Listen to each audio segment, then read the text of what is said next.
Buenos dias, Chris, and thank you for joining us today at Business Spotlight Series. Today, I am excited to introduce Chris Stevens, CEO of Kangaroo Self Storage. Welcome, Chris. Thank you, Javier. I'm very happy to be here. Thank you. Likewise. So Kangaroo Self Storage, Chris, provides secure self-storage for businesses and domestic customers as well as students. So my first question, Chris, is, being a business owner, being a CEO, was that something that you had from childhood, or you always wanted to be? How did you move on to the being a business owner? I think when I started in my life, my parents were very much old school. You stayed in a job for your career probably from university through to retirement. And I very much felt that I wanted to be different. I wanted to be someone who could come up with creative ideas and act on those opportunities. And I think the one way you can do that is to do it through having your own business and doing your own thing. The challenge was, what should I do? So I had that initial kernel, the heart of wanting and the passion to do that. But the question is, what was I going to put my efforts into? And I think the key thing from my point of view was I wanted to have something which really gelled with my background and initiatives and feeling about things. So I suppose if I describe myself, I am a civil engineer from university. I am a chartered accountant by qualification, and I am a retailer by trade. So the question then came down together to bring that all together is to how can we how can I find a business that basically ticks all those boxes of those things that I like to get involved with. And I ended up by getting into the business I am in here, having had a look at a number of other businesses where we look to do management buyouts, management buy-ins in other sectors that I've been involved with in the past. But as soon as I found the self-storage business, self-storage sector, whereby we are building buildings, that's where my civil engineering comes in, where we need to finance them. They're very capital intensive, and therefore you've got to be able to finance these things. And you've got to fill them as quickly as possible. That's where the retailing skills come in. Suddenly, all three of those things came together, and it really ticked the box from my point of view of, I've found the industry that I want to get into. I had that passion always there, but I didn't quite know where that was going to come out. And to me, it was that suddenly that dawning when you go into a company, and I worked for Lock&Store before I set up Kangaroo, which is one of the listed self-storage companies. When you go into a company, so often you go with a rose-colored picture of what it's all about, and it gets tarnished very quickly. The more I got to understand the industry, the more I loved it, and I realized I'd found my niche. And then it was the question then of when I had the opportunity to then break away and do it myself. So, to me, the drive has always been there to do my own thing, and that passion to do it, whether that's just sort of breaking away from the norm from my childhood or whatever it might have been. I've always had that, and I've always been willing to be that risk taker. You've got to be a risk taker when you're willing to set up a business. It's not that you don't have the sort of whole support structure you do of a big corporate entity when you start from scratch. You're the chief bottle washer to chief executive and everything in between. And that to me is really what I love. I love that passion and that drive of creating something and living and dying by the decisions that you take during the life of the business. Hopefully you make more good decisions than you do bad decisions. Brilliant. It's incredible. I mean, you've no wonder you are so successful, because you are living your unique ability, which is a term coined in the book, Who, Not How. And it talks about what you are great at and you love doing. So that intersection, what you are great at and you love doing. So you have a passion for the industry, and you are highly skilled in what you are doing with the background you have. So yes, absolutely. I mean, one of the things which you talk about the passion for the industry. You might think self-storage is a bit of a dull subject, but I think I can speak for the world in terms of this. I give talks to people internally here in the company, but also externally at conferences. I can talk till I'm blue in the face about it, because I find it a fascinating industry. The whole aspect of the psychology of why people buy our product, why the product is expanding so fast, all the macro dynamics and everything. I just love all that aspect that basically makes a business tick. You can get so immersed into your own business at times. It's actually that ability to get out and look at the wider world and find out what are the drivers, what are the macro issues that are driving the success of the sector. And that to me is where I find that, as I say, I can talk for Britain on it. Brilliant. I can feel your passion, even though it's a Zoom call. Brilliant. And you also talked about risk taking and commitment, living and dying by your decisions. Wonderful. What's been the biggest one of the biggest learnings you've had since being a business owner, being a CEO? Oh, there's no question. I mean, owning a business, you have good times and bad times. There's no question. And one of the most difficult times I probably had in the time of Kangaroo since we started in 2004 was the global financial crisis, and that was a big challenge where we had a perfectly successful business that was trading very well, but we were pigeonholed into being a property business. Self-storage was a very young industry at that stage and therefore didn't have a sort of sector of its own. And then when, as we all know, when the global financial crisis hit and lending was then constrained, we were in a position where we basically were forced into effectively a restructure of our finances, having to work with our bank at the time, RBS, and it was very hard process to go through where we hit the occupancy wall. We were full, completely full. We needed more money to expand, but we couldn't raise that money to do so. And I think we went through a very challenging period, and it's a sort of, I would almost say it's like almost like a lost decade, where we could have done so much more if it hadn't been for that credit crunch. Now, when you're in a situation where you have the responsibility of a number of members of staff and their families who are totally dependent upon you and that income that's going to come through to them, you feel that responsibility. And I feel it even more now, if in a way, now we're a much, much bigger company than we were then. We only had 2 stores then, when we now have 11 stores.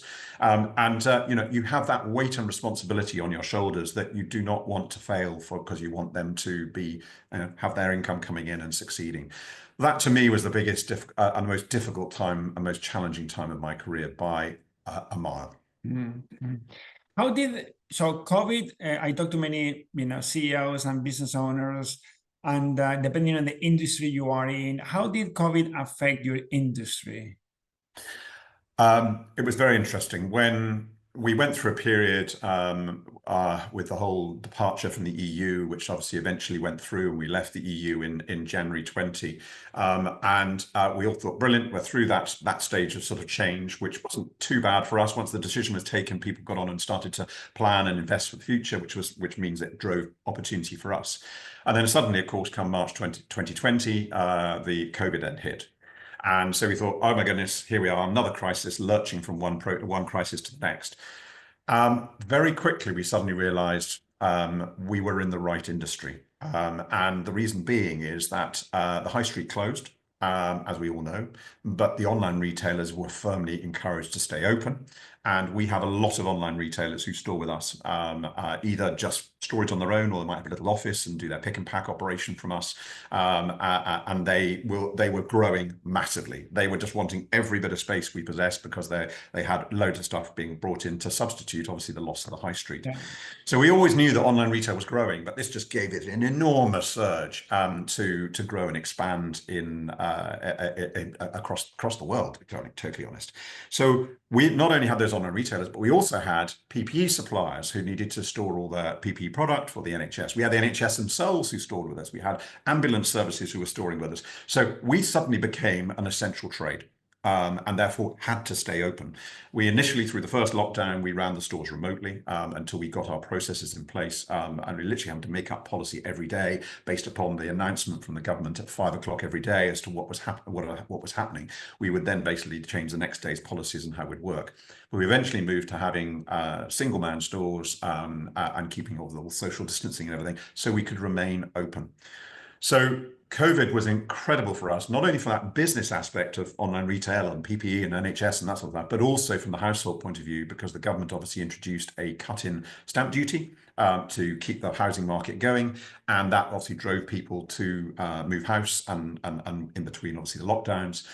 And therefore, we got this surge in the household market as well. And then, of course, because it was over the period where students were in March, was getting near to the end of their academic year, which was normally to May. They'd all left early, so they all came into storage suddenly. I mean, I remember having to work in our Edinburgh store when we moved in 349 students in 1 week. Wow. and unheard of, absolutely unheard of, because they were rushing to get in before they had to fly back home to wherever they lived. And they were then, of course, with us for way longer than the normal sort of 2.5, 3 months that a student would normally store over the summer. It was over the whole COVID period before they came back, because universities did stuff online and that sort of stuff for ages. So we had them in storage for longer. So all three sectors, business, household, and student, ended up by being an absolute boom. And it was a period where normally we have seasonality. We have ups and downs in the market depending on what's going on. This was one 18-month period where we just continued to grow and grow and grow and grow. And it was one of those sort of things you kept on thinking, well, when's this going to stop? It was incredible. So it was a long way of answering your question, Javier, but COVID was amazingly good for us. Yeah, I'm glad to hear it. You've got a very catchy name, Kangaroo. How do you come up with the name? So as you heard, I'm a chartered accountant by qualification, and therefore I don't know much about branding. That's the sort of fluffy stuff that I don't know about. I've learnt a lot. And I did spend a couple of years when I was younger as a child. I lived in Australia, so I have an affinity for Australian things, and obviously the kangaroo comes from there. I suppose the one thing when I was thinking about setting up Kangaroo in my sort of latter times at Lock&Store, I thought, well, okay, I've got this business I want to set up, but what do I call it? And I thought, I saw the kangaroo and the idea of the box going into the pouch and that sort of stuff sort of worked quite well. But I thought, is it because it's the sort of person that I am, why I like it? So I got in touch with a friend of mine who's into marketing and everything, and we basically decided, right, okay, the one way we need to test this out is to have a little mini consumer panel. So we got together it must have been about 20, 25 people, housewives, single operator businesses, big multinationals, millionaires, through to students, and a real raft of people. And we basically gave them a load of names on a bit of paper, with no bias to Kangaroo at all, but there were names that we'd come up with and some blank pieces just in case they came up with better names than we even thought of. And we sent them off in different groups, say, right, go away and look at this as a business. Go away and look at this if you were a householder or a student, male, female, old, young, and basically look at it from different angles to see what you think of all these different names which we've given you. And they all came back saying, Kangaroo. We absolutely love Kangaroo. So that endorsed the name. And then it came down to, okay, well, how do we come up with the actual brand that goes with that? And eventually I sat down with a creative agency. I had eventually given a number of options, of which the line drawing of the kangaroo, which we have today as our logo, was there on a sort of A3 sheet of paper. But never did I think that logo would get blown up into as we have in Dundee, a 42-foot high kangaroo with its head and ears above the roof height. It's become a very fun brand, and there's no question we punch above our weight in terms of people look at us and think we're a really big business, and we're not. We're actually small. I mean, in the self-storage industry, we're probably sitting about the 12th largest in the UK now, but we're still quite small relative to the big players like Big Yellow and Safe Store. But a lot of people think we're much bigger than we are, and that is the power of the brand. It's a brand that people smile at when they see it. We can have a lot of fun with it, as you can imagine, in terms of the all the social media stuff and everything. It brings what is a very static product, self-storage. We sell air. That's what we do. We sell space. We sell air. It turns it into something a bit more fun, and therefore people engage with it. So having a big kangaroo, it becomes a bit like the landmark in the city or the town, right? Where shall we meet? The big kangaroo? Well, there is a bar nearby. Well, you're absolutely right. It becomes a landmark, Yeah, in fact, in Dundee, which was our first ever store, we were building the building, and when the kangaroo went up onto the building for the signage was going up, and it was still under construction, the site, and the construction site manager, I remember him calling me and saying, we're getting quite a few cars coming up to the gates, and we're asking them if they need any assistance, and they say, oh no, I'm just here because my kids want to come and see the kangaroo. And they've driven past and they've seen it, and just that very, very aspect, it's become a bit of a talking point in all the times. Yeah, brilliant. What are you've moved from 2 to 11 stores. What are the aspirations for the business for the next 5 years, or what does your business look like when finished? Where do you want to take it to? Recapitalization of the business. So we had a high net worth investor who came on board in 2018 and helped us grow to the stage we're at now. But we sort of outgrew them, and we've now moved on to having, in fact, our investor is from the US, a company called SROA, who are Storage Rentals of America. They're the largest private operator of self-storage in the US. They've got 650 stores in the US under their own Wow. brand of SROA. So they're a big business. So not only do they come with us with the finance that we need to expand, but they also come with the expertise, which to me is the most valuable piece of it. Because if we can bring over 25% of their technology and know-how, and bearing in mind the US industry is probably 20, 30 years ahead of us in the UK in terms of development. If we can bring a fraction of that over here to the UK and sprinkle it, it's talked about the secret sauce of SROA. If we can bring a little bit of that and sprinkle it over our business, that's going to give us a significant competitive advantage. So our ambition, Javier, is to basically grow to become the 5th largest in the UK in the life of this first fund. So this is fund number 1, which we set up, and that would then take us to in the region of about 42, 43 stores. That is the ambition. Now, naturally, that's going to be done through a number of different means. We've obviously got organic growth and you've got acquisitive growth. But to be honest, to grow to the level we need to, a lot of it's going to be through the acquisition route. So we are very much going in there to be a consolidator in the market. The industry and here in the UK is just getting to the stage where quite a lot of the operators who were some of the early movers of the industry are now approaching retirement age. They're looking to cash in their pension fund and retire and want an easier life. We want to be in a position where we can actually hopefully buy those businesses and consolidate. Brilliant. So 5 years time, I hope we are sitting there being 5th largest and a very exciting prospect. And that's just fund number 1, as I say. Fund number 2 then will kick in. We're raising money for fund number 1 for 2 years, and then we will invest for the reigning period of the fund, but we'll then immediately switch to raising money for fund number 2. So we'll then continue to grow on beyond that. Is it UK wide, or you are thinking going beyond the UK? Fund number 1 is UK only. Fund number 2 is most likely to be UK and Europe.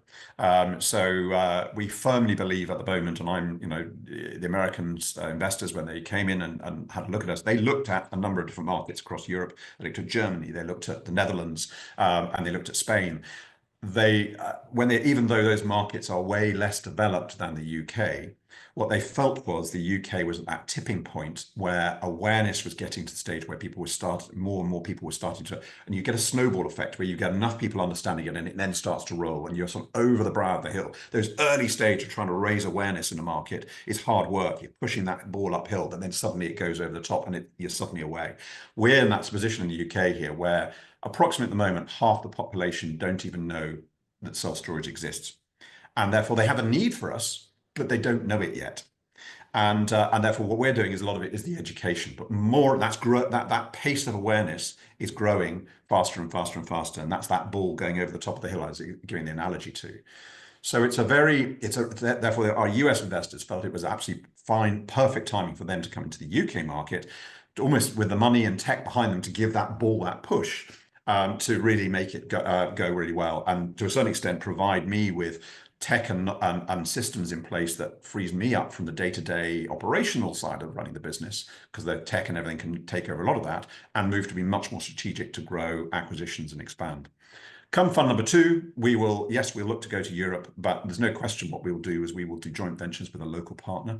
To think that we could be arrogant enough to take a Kangaroo store model and plonk it into Germany or France or wherever is totally wrong. You've got to work with local partners, different cultures, different legal systems, different everything. And therefore that's what we will do in terms of expanding into other markets. Brilliant. I mean, from my perspective, I think you really have the brand to become international, like Kangaroo, I hope so. I hope so. It's very, as I say, going back to the initial question about branding, I never thought the brand on this little bit of paper that was drawn out by a creative agency would ever get to the strength it has today. It's been very powerful. Yeah, brilliant. So, Chris, what would you say to anyone thinking of going into business? There are many people there who are on the fringe to have an idea, and what would you say to them to make the jump?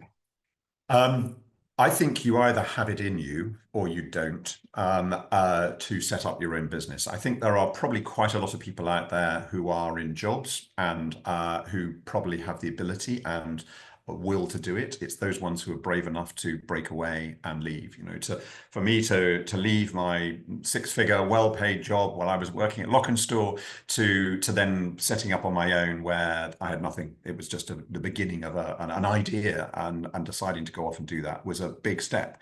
That takes a bold move to do, and very often you need a catalyst in life to make that happen. So I always look at recession in our industry, whether you're on a rise or a fall, long as there is you've got change and movement, you are in a position where there is opportunity.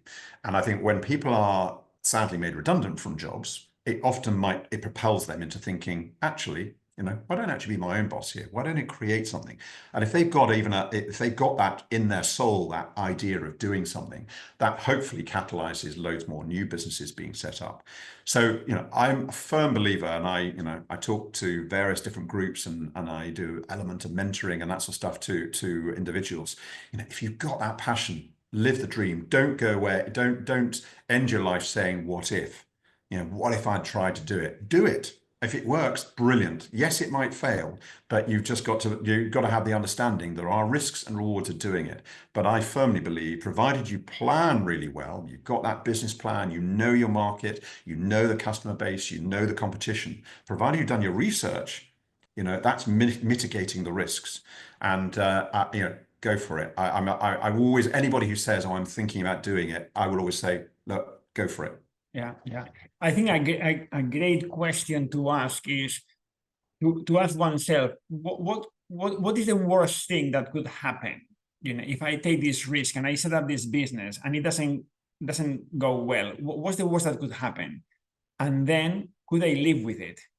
Yes. I could live with it, but then go for it, you know. Correct. And going back to what I was saying earlier on, Javier, about, you know, in a business of your own, you have the chance to make the decisions, and you live and die by those decisions. Yeah. And it's all about making sure that you have a team around you who help you, who challenge your thoughts, because you're so immersed in the day-to-day of the business. Yeah. You've got to make sure that you've got people who are challenging you. And that's why, you know, I think if you're mentoring to people where you're coming in from outside the business and looking down in a sort of mental way, looking down on the business, you look at it in a different way. And that's why I really need, that's what I get from my board, my non-execs and that sort of stuff, who will really help me maintain that perspective. If you maintain perspective, you're then looking ahead, again, mitigating the risk of failure, because you're hopefully seeing ahead what the problems might be. Brilliant. Chris, if you had to start the business again, knowing what you know now, which you didn't in day one, what would you have done differently? I would have raised more equity in the earlier days. I did it under my own steam to start with. So with my own money, I was left some money by my grandparents, and I've thankfully grown that into something quite significant now. It has been that journey of doing it on your own with your own money, and obviously a lot of bank debt to begin with, and you're only able to grow as fast as the money is being generated in the business through operational cash flow being generated. That was slow to begin with, and it was 2018 when my high net worth investor came in with a decent amount of equity to then allow us to buy a portfolio business that we acquired called Smart Storage in the northwest of England. Now, if I roll the clock back to the beginning, I think I wish I'd gone and raised more money. Instead of me owning 100% of the business, I think, you know, I would have happily almost given up control in order to have a really decent quality investor who was there, who would be with me to grow and expand and continue to put money in as we went forward. Because, you know, you can have 100% of a small pie, or you can have 40% of a massive pie, and there's no question the 40% is going to be worth more than the 100%. Yeah. And therefore it's that whole aspect, and it would have given me that opportunity to grow and expand. And if I'd had the capital at the time, going back to the global financial crisis, if I'd had the capital at the time, the opportunity to pick up properties and businesses, yes, who were in distress at the time, but I could have expanded quite significantly during that period if I had the capital available. Yeah, so it's a bit of a trade-off, isn't it? Releasing equity to achieve growth.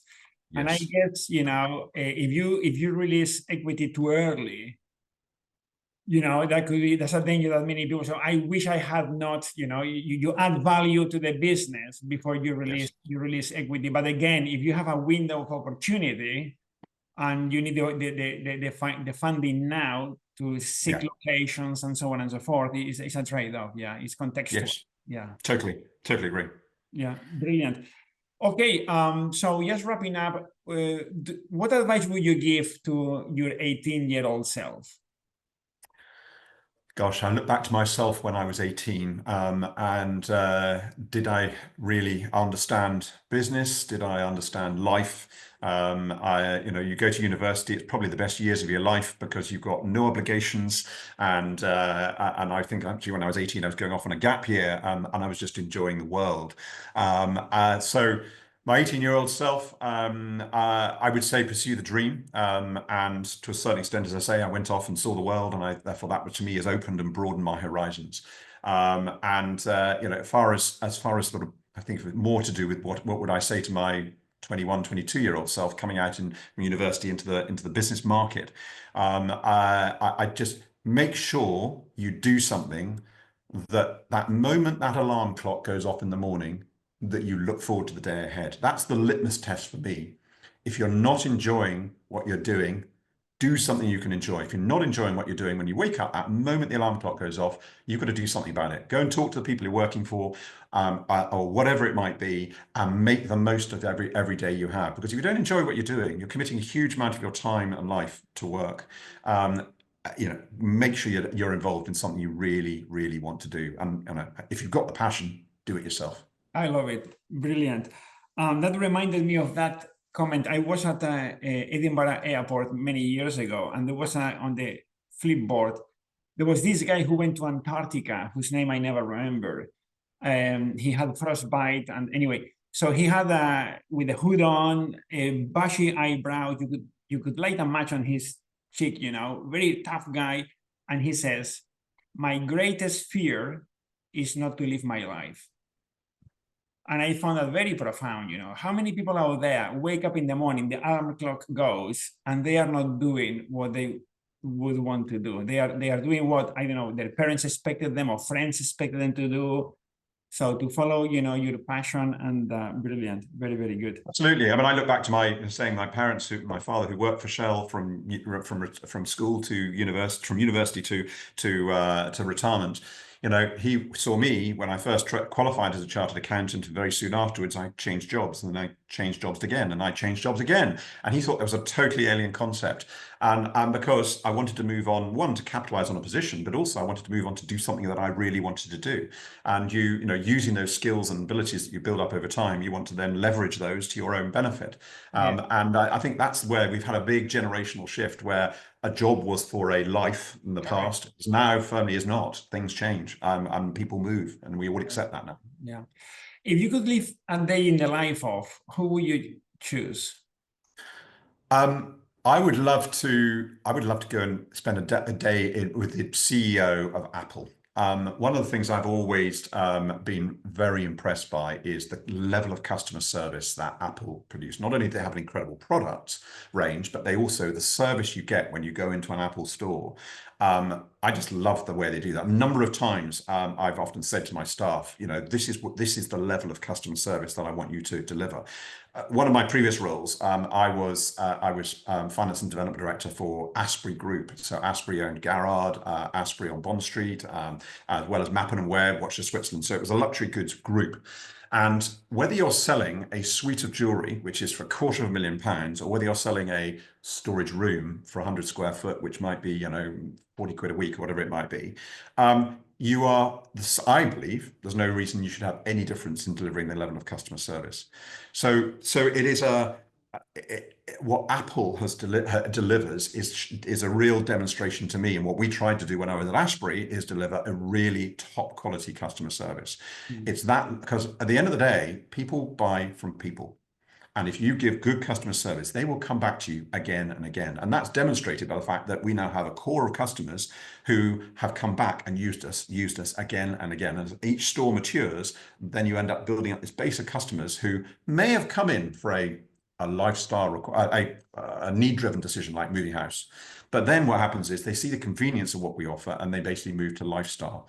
The reason why they've moved to lifestyle is because they've been given good customer service by the staff. So you deliver that customer service and the business will follow. Yeah, repeat business, definitely. Yes.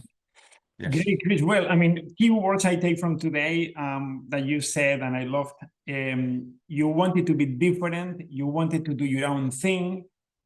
You have a great passion for the business, for the industry, risk-taking. You have to, that's a key word there.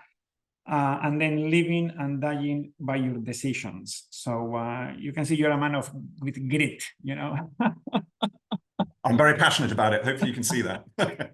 Brilliant. Well, Chris, it's wonderful having you on board today. And thank you for sharing your insights and journey with us today. Thank you so much. Javier, absolute pleasure. Thank you.